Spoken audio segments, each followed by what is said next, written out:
नमस्कार, आप देख रहे हैं अपना बिहार। मैं हूं आपके साथ विभा उपाध्याय। अब बात राष्ट्रपति चुनाव की। जब राष्ट्रपति चुनाव के लिए बिहार विधानसभा में वोटिंग हो रही है, बिहार के 242 विधायक मतदान कर रहे हैं। वोटिंग को लेकर सत्ता पक्ष और विपक्ष के विधायकों में उत्साह नजर आ रहा है। सभी का दावा है उनके उम्मीदवार की जीत पक्की है।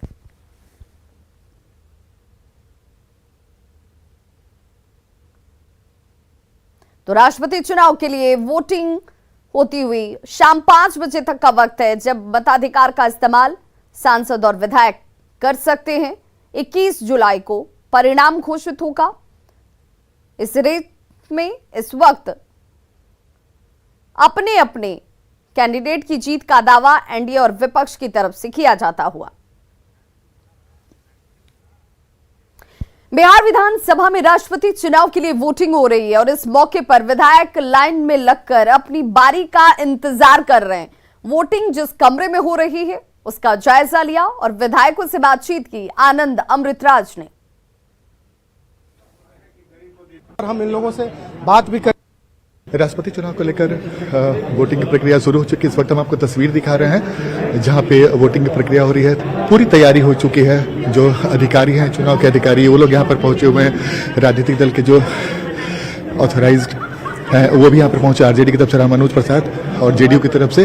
और पूरी तस्वीर हम आपके सामने इस वक्त दिखाने की कोशिश कर रहे हैं। और राष्ट्रपति चुनाव बेहद अहम है। एक विधायक जो घायल है वो व्हील चेयर पर पहुंचे हैं और अपना वोट कास्ट कर रहे हैं। और हम लगातार आपको तस्वीर दिखा रहे हैं राष्ट्रपति के चुनाव की। और इस वक्त जो भी विधायक हैं यहाँ पर पहुंचे हुए हैं। तैयारी हो गई? तो इस वक्त देखिए संजय सरावगी हैं। संजय जी, तमाम तैयारी हो गई, क्या उम्मीद है? उम्मीद यही है कि 75 साल के बाद देश की जनजातीय आदिवासी महिला राष्ट्रपति बनने वाली है। देश की 75 साल के बाद जनजातीय महिला बनेगी। ऐतिहासिक जीत, ऐतिहासिक जीत। तो देखिए तमाम पार्टी के विधायक, कैसा लग रहा है आज एक महिला को राष्ट्रपति बनने का बड़ा मौका मिला है? बहुत गर्व महसूस हो रहा है और ये हमारे जनजातीय समाज के लिए भी बहुत गौरवपूर्ण दिवस है कि हमारे समाज से एक गरीब के घर से एक महिला और अनुसूचित जनजाति समाज से बिलोंग करती है और राष्ट्रपति अंतरात्मा की आवाज से भी वोट देने की अपील कर रही है। बिल्कुल बिल्कुल, हर उधर बीजेपी सांसद मनोज तिवारी ने उम्मीद जताई है कि राष्ट्रपति पद के लिए देश के सभी सांसद और विधायक द्रौपदी मुर्मू को वोट देंगे। उन्होंने कहा कि पहली बार ऐसा मौका आया है कि जनजातीय बेटी को राष्ट्रपति पद का उम्मीदवार बनाया गया है। द्रौपदी मुर्मू जी को मुझे पूरा विश्वास है कि इस देश के सभी सांसद और विधायक जब आज वोट करेंगे तो वो वोट द्रौपदी मुर्मू जी को महामहिम राष्ट्रपति बनाने के लिए होगा। मैं सबसे प्रार्थना करता हूँ, पहली बार एक ऐसा मौका आया है जहाँ देश की जनजातीय बेटी को भारत की सबसे बड़ी कुर्सी पे बिठाया जा रहा है। मैं उन लोगों से, जो कुछ लोग हैं जो उनको मूर्ति कह रहे हैं, जो कहते हैं उनको बोलना नहीं आता, आदिवासी समाज का अपमान कर रहे हैं, उन सभी लोगों को मैं निवेदन करना चाहूँगा, आपने जो शब्दों से पाप कर लिया वो कर लिया। आज वोटिंग देते समय अपने उस पाप का प्रायश्चित करिए। तो कोई पाप का प्रायश्चित करने की बात कह रहा है, कोई अंतरात्मा की आवाज सुनने की बात कह रहा है। रायसीना की रेस में इस वक्त क्या कुछ खास है, क्योंकि विधायकों की वो कतार हम सुबह से आपको दिखा रहे हैं जो अपने आप में लोकतंत्र की खूबसूरती को जाहिर करता है। हमारे सहयोगी आनंद अमृतराज हमारे साथ इस वक्त सीधे लाइव जुड़ गए हैं पटना से। आनंद, जरा तस्वीरें दिखाइए, क्योंकि आज लोकतंत्र की खूबसूरती का एक और अध्याय, एक और खूबसूरत दिन, जहां पर देश को नया राष्ट्रपति किस रूप में और कौन मिलेगा इसकी सुनिश्चितता की जा रही है। इसके लिए मताधिकार का इस्तेमाल विधायक और सांसद कर रहे हैं।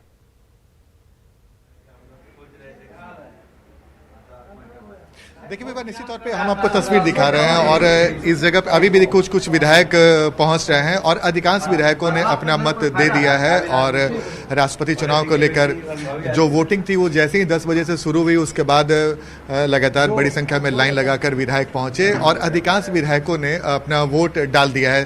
ताजा अपडेट क्या है ये हम जान लेते हैं। हमारे साथ बीजेपी के और आरजेडी दोनों के, पहले आरजेडी से ले लेते। आपके कितने विधायक बचे हुए हैं सर? हमारे यहाँ से 2 बच रहे हैं, एक हमारे कांग्रेस के बच रहे हैं। अच्छा, 2 आरजेडी का और एक कांग्रेस, भी रास्ते में आ रहे हैं। अच्छा, मतलब मात्र 3 विधायक बचे हुए हैं कांग्रेस का और आरजेडी। मोटा मोटे हाँ। तो 100% आपकी तरफ से हो गया? हाँ 70%। हमारे साथ बीजेपी के भी हैं, इनसे ही पूछते हैं सर, आपके पार्टी की स्थिति क्या है अभी? मात्र 2 बचे हुए हैं। अच्छा। हमारे यहाँ राघवेंद्र जी हैं, एक नीरज कुमार बबलू जी। अच्छा। वो कैंपस में आ चुके हैं वो भी। अच्छा। तो देखिए विभा, मैंने आपको ताजा अपडेट इसलिए दिया क्योंकि ये जाना बेहद जरूरी था। और 5 बजे तक वोटिंग की प्रक्रिया चलेगी, लेकिन उसके पहले जबरदस्त उत्साह था। जिस जगह पे इस वक्त मैं खड़ा हूं और ठीक हमारे पीछे आप देखिए मतदान स्थल, जहां पे वोटिंग अभी भी हो रहा है। और अभी जो विधायक हैं वो पहुंचे हैं, राम प्रवेश सिंह जो बीजेपी के विधायक वहां पर पहुंचे हैं और वोटिंग की प्रक्रिया चल रही है। सुबह जैसे ही 10 बजे से वोटिंग की प्रक्रिया शुरू हुई थी, उसके बाद मंत्री हो विधायक और राजेश जी कांग्रेस के भी आ गए। आपके विधायकों की संख्या पूरी हो गई? पूरी हो गई और हम समझते हैं कि हमारा से बहुत 100% अभी क्या ताजा अपडेट है? ताजा अपडेट मात्र एक रह गए हैं जो अभी आ रहे हैं। तो हमने तमाम पार्टी के विधायकों को दिखाने की कोशिश की, संख्या बताने की कोशिश की। विभा, एक बार फिर से हम आपको तस्वीर दिखा रहे हैं जिस जगह पे वोटिंग हो रहा है राष्ट्रपति चुनाव को लेकर, जहां मैं आपको तस्वीर दिखा रहा हूं।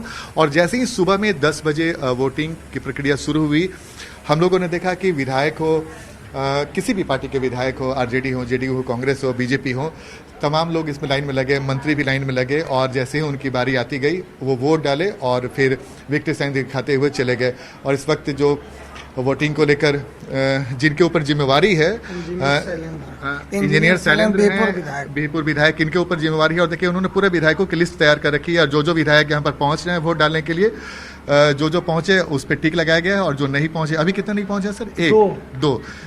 2 नहीं पहुंचे हैं। 2, एक हमारे राघवेंद्र जी हैं और नीरज कुमार बबलू। अच्छा, क्या उम्मीद है, कैसा लग रहा है? कैंपस में आ गए हैं। कैसा लग रहा है? हाँ। उम्मीद तो जब ही आदरणीय यशस्वी प्रधानमंत्री जी और हमारे राष्ट्रीय अध्यक्ष जी ने घोषणा किया मुर्मू जी का, उसी वक्त हम लोग आशान्वित हो गए थे कि इतना बड़ा जो है चेहरा जो है लगता होगा लोगों को। लेकिन हम लोग उसी वक्त उनको थैंक्स दिए कि इस बार हम लोग बहुत जीतेंगे, बहुत बहुमत से जीतेंगे। तो बिल्कुल देखिए, जो सुरक्षाकर्मी हैं जो विधानसभा के, ये भी पूरी तरीके से अलर्ट हैं और सुबह से मुस्तैद हैं।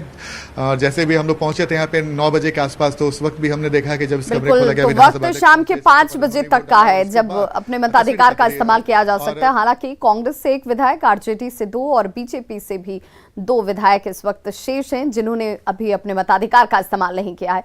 तो कौन राष्ट्रपति बनने जा रहा है, इसी लेकर मताधिकार के इस्तेमाल की जब बात होती है तो इस दिशा में इस वक्त तय किया जाता हुआ और जीत के दावे अपने अपने दलों के, अपने अपने प्रत्याशियों को लेकर भी हैं। इधर बड़ी खबर फुलवारी शरीफ से, जहां पर टेरर मॉड्यूल मामले में बड़ा खुलासा हुआ है। फुलवारी शरीफ टेरर मॉड्यूल में यह बड़ा खुलासा, जिसमें फुलवारी शरीफ से गिरफ्तार अतहर परवेज और अरमान मलिक से पटना पुलिस की पूछताछ में बड़ी जानकारी। पीएफआई बिहार में अब तक 15,000 मुस्लिम युवकों को हथियार चलाने की ट्रेनिंग दे चुका है। इतना ही नहीं, उसने पूर्णिया को अपना मुख्यालय बनाया हुआ है और बिहार के 15 जिलों में कैंप ऑफिस भी बना लिए गए हैं, जहां बेरोजगार और अनपढ़ युवकों को टारगेट किया जाता था, उनका ब्रेन वॉश किया जाता था। दरअसल फुलवारी शरीफ के नया टोला से 11 जुलाई को पटना पुलिस ने आरोपियों को अपने कब्जे में लिया था और शुरुआती पूछताछ के बाद 13 जुलाई को इन्हें गिरफ्तार किया गया। पूछताछ के लिए 16 जुलाई को इन्हें 48 घंटे की पुलिस रिमांड पर लिया गया और आज शाम 5 बजे इनकी रिमांड की मियाद पूरी हो जाएगी। सूत्रों के मुताबिक अतहर परवेज और अरमान मलिक को पहले अलग अलग पूछताछ की गई। जब दोनों के बयान में अंतर नजर आया, अलग अलग बयान दोनों की तरफ से दिए गए हैं, तो इन्हें एक साथ आमने सामने बिठाकर भी पूछताछ की गई है। जानकारी के मुताबिक पीएफआई के बैंक अकाउंट में करीब 90 लाख रुपए की ट्रांजैक्शंस भी की गई। पुलिस बैंक में जाकर अब इनके अकाउंट की डिटेल लेने की तैयारी में जुट गई है।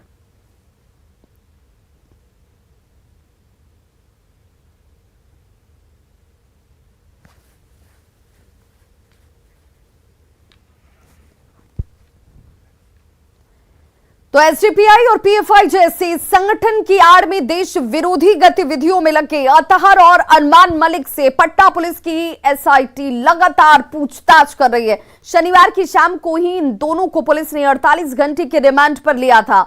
विशेष सुरक्षा में इन दोनों को अज्ञात जगह पर रखा गया, जहां पर एसआईटी की टीम इनसे लगातार पूछताछ कर रही है। पुलिस के अलावा एटीएस की टीम भी इनसे पूछताछ में लगी है। दोनों से पूछताछ के लिए एक क्वेश्चनर को तैयार किया गया है, जिसमें 50 से अधिक सवाल तैयार किए गए हैं, जो इन दोनों से ही बारी बारी से पूछे जा रहे हैं।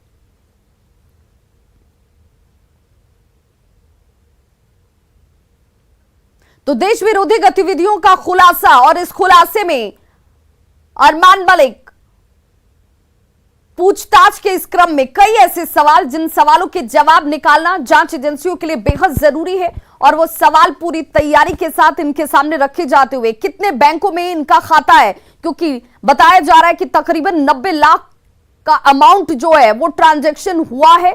बैंक डिटेल सब खंगालने की कोशिश की जा रही है। किस देश और राज्य में इन तक पैसे पहुंचाए जा रहे थे, किन किन देश से, राज्यों से, कब से सिमी में ये लोग मौजूद हैं, और संस्था से कितने वर्षों से ये लोग जुड़े हुए हैं। तैयार सभी अहम सवाल का जवाब जो है वो इनसे लिया जा रहा है। देश में अशांति फैलाना चाहता था गिरफ्तार मरगूब, और तमाम ऐसी जानकारियां जो इनके साथ लोग जितने जुड़े हुए हैं, किस तरह की ट्रेनिंग दी गई, कितने लोगों को ये ट्रेनिंग मिली, किन किन देश के साथ इनके तार जुड़े हुए हैं, जिनमें बांग्लादेश, पाकिस्तान, इन सब के नाम पहले से सामने आ रहे हैं। व्हाट्सएप के जरिए आतंकी सोच वालों के संपर्क में ये लोग जुड़े हुए थे। ऐसे लोगों की जानकारी इकट्ठा की जा रही है। और संवाददाता संजय हमारे साथ इस वक्त फोन लाइन पर पटना से जुड़ गए हैं। संजय, चूंकि रिमांड पर लेकर दोनों से पूछताछ का क्रम इस वक्त चलता हुआ, लेकिन वो सवाल, कुछ ऐसे सवाल जिन सवालों के जवाब जानना इस वक्त जांच एजेंसियों के लिए, एसआईटी के लिए, सबके लिए बेहद महत्वपूर्ण है। क्या इन दोनों के जवाब से संतुष्ट जांच एजेंसियां दिखती हैं? देखिए, सीधे तौर पर जो एसआईटी के अधिकारी हैं उनसे जो मेरी बातचीत हुई है, अरमान जो है उसने काफी देर तक बरगलाया जो एसआईटी की टीम थी उसको, और कई जो सवाल थे उसका जवाब उन्होंने नहीं के बराबर उसने दिया है। लेकिन जो सबसे बड़ी बात यह है कि जो सोर्सेस ऑफ इनकम है उसके पास कहां से पैसे आए, इतने भारी भरकम राशि कहां से उसके पास आई, इस बारे में जब अधिकारियों ने पूछा तो कोई माकूल जवाब नहीं दिया। वो वेलफेयर कमेटी भी चलाता है अल्बा कॉलोनी में जहां पर रहता है, और 600 रुपए हर महीने वो लेता है लोगों से। जो एसआईटी के अधिकारी, उन्होंने पूछा कि इसके जो कागजात हैं, जो आप पैसे लेते हैं, क्या इसका कोई आपके पास सबूत है कि कैसे पैसा कहाँ जमा होता है, किस बैंक में जमा होता है, क्या मकसद है इसका? तो इसका भी उसने कोई माकूल जवाब नहीं दिया। कई ऐसे सवाल थे जिसके उत्तर अनुत्तरित रहे और उसने जवाब नहीं के बराबर दिया, और यही कारण था कि काफी परेशानी हुई। और कई बार अधिकारियों ने ये कहा कि ठीक है, तब हम आपके जो फैमिली मेंबर्स हैं उसको बुलाते हैं, उनके सामने क्रॉस इंट्रोगेशन करेंगे, तब जाकर वह टूटा और उसने कई सवालों का जवाब जो है वो दिया है। संजय, 15,000 लोगों को इन लोगों ने ट्रेनिंग दी है, जो इनके स्टेटमेंट से साबित होता है, जो इनका स्टेटमेंट इस वक्त जांच एजेंसियों के पास है। ये 15,000 लोग सिर्फ बिहार से तो ताल्लुक नहीं रखते होंगे। देखिए, बिल्कुल इसका नेटवर्क जो आपने देखा होगा, विभाग न्यूज 18 ने सबसे पहले खबर चलाई कि साउथ से जो ट्रेनर थे वो केवल पटना में नहीं थे, बल्कि के केसों में वो गए थे बाकायदा ट्रेनिंग देने के लिए, और जो ट्रेनिंग लेने वाले हैं उनकी संख्या हजारों में थी। और ये वक्त था दिसंबर का जब वो वापस लौट गए थे।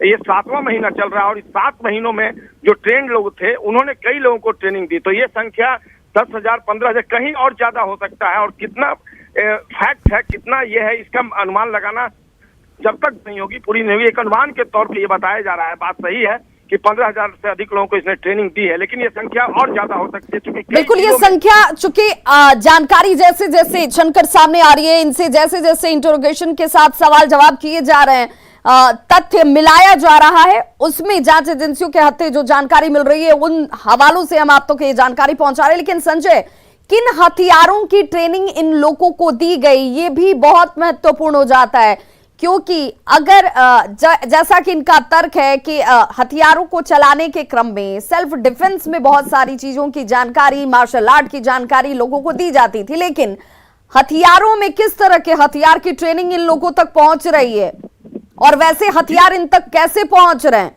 ये भी बहुत महत्वपूर्ण है।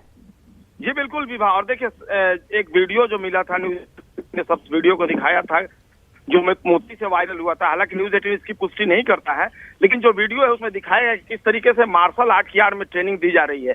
तो कई जो विस्तृत सवाल हैं उसका जवाब एसआईटी की टीम लगातार ढूंढ रही है अभी भी, और शाम 4 बजे तक वो वक्त होगा जब पूछताछ के बाद उन्हें फिर से वापस कर दिया जाएगा और वो वापस में जुडिशियल कस्टडी में चले जाएंगे। लेकिन देखना होगा शाम तक, जो अभी भी कई घंटे बाकी हैं, क्या कुछ बात निकल कर सामने आती है, इस पर सबकी निगाहें टिकी हुई हैं। बिल्कुल, बहुत बहुत शुक्रिया संजय तमाम जानकारी के लिए। तो 5 आतंकी इस वक्त गिरफ्त में और पूछताछ का क्रम भी इस वक्त चलता हुआ।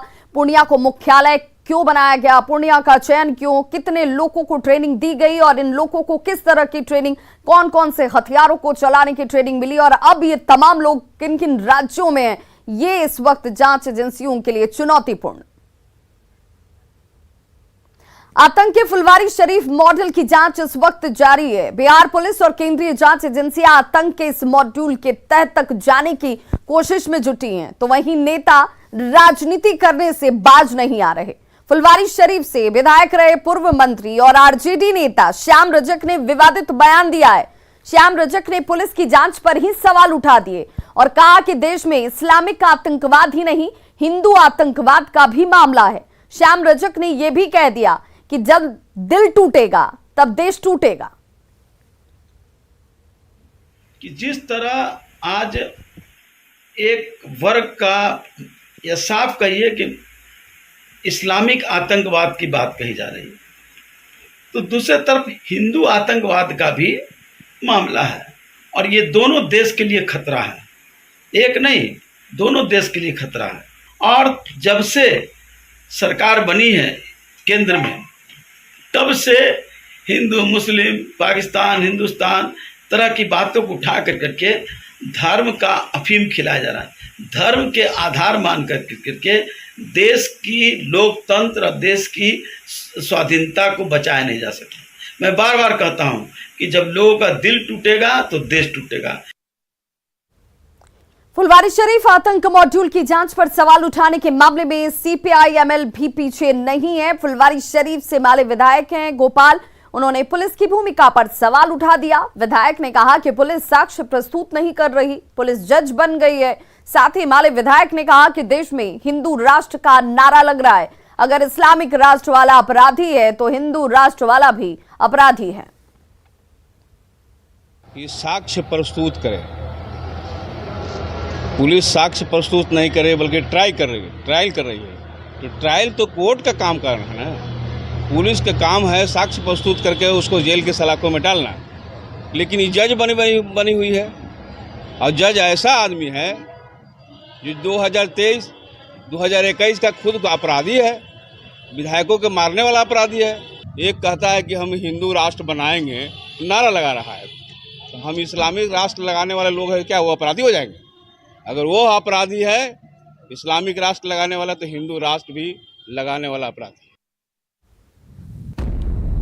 आरजेडी और माले विधायकों के बयान के बाद सवाल उठता है कि विपक्ष मामले को दबाने की कोशिश कर रहा है। खास वर्ग को खुश करने की कोशिश के तौर पर इसे क्यों न देखा जाए। वोट बैंक के लिए ऐसे बयान दे रहा है क्या विपक्ष? क्या विपक्ष मामले को दबाने की कोशिश में जुटा हुआ है और ऐसे बयानों से जांच पर असर नहीं पड़ेगा क्या? और क्या इन नेताओं को तथ्यों की जानकारी नहीं है, विषयों की गंभीरता का पता नहीं है? इस मामले में हिंदू आतंकवाद का मुद्दा कहां से आ गया, यह सोच पर सवाल खड़े करता है। ऐसे बयानों से जांच पर असर नहीं पड़ेगा क्या? और सावन की पहली सोमवारी को सिवान के चैनपुर के बाबा महेंद्रनाथ मंदिर में भीड़ में दबने की वजह से 2 महिलाओं की मौत हो गई है, वहीं 2 महिलाएं गंभीर रूप से घायल हैं। अचानक मंदिर का गेट खुलने से भगदड़ जैसे हालात बन गए, जिसके बाद थोड़ी देर के लिए अफरा तफरी का माहौल हो गया। घटना के बाद ग्राउंड जीरो से जानकारी दे रहे हैं न्यूज़ 18 संवाददाता मृत्युंजय कुमार सिंह। यही महेंद्रनाथ का मंदिर है जहां भगदड़ सुबह हुआ था, 2 महिलाएं की मौत हो गई थी, वहीं 2 महिलाएं गंभीर रूप से घायल थी। आप देख सकते हैं घटना के बाद खुद एसडीपीओ एसडीएम यहाँ पे मौजूद है, एसडीपीओ मौजूद है, देख सकते हैं पूरी तरह से यहाँ पे कतार में लोग खड़े हुए हैं और कोई भी श्रद्धालु या भक्त हो कभी परेशानी न उसको लेकर पूरी तरह से यहाँ पे मुस्तैद है। आप देख सकते हैं घटना के बाद पूरी तरह से सिवान के एसडीपीओ यहाँ मौजूद है, खुद यहाँ पे लोगों को एक एक करके निकाल रहे हैं ताकि कोई बड़ा हादसा न हो।